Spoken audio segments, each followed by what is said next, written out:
The earth still trembled as our cameraman looked down upon what was left of Argostoli, capital of the Greek island of Cephalonia.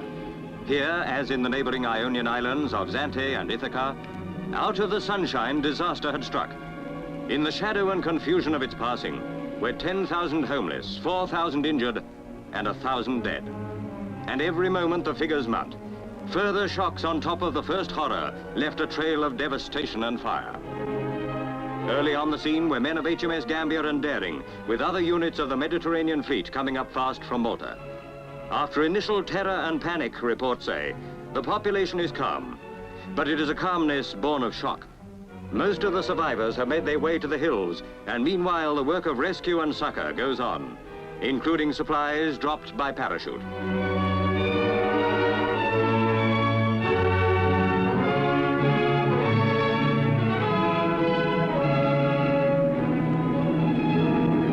Ships of Her Majesty's Navy faced a terrific task, now shared as other help comes to hand, including the Royal Air Force.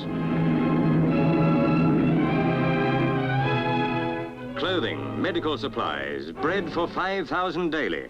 Such is the nature of the immediate demand. Full dimensions of the disaster have not yet been assessed, but it is certain that all the towns here in Cephalonia have been destroyed. Nature has struck and once again has shown her naked power.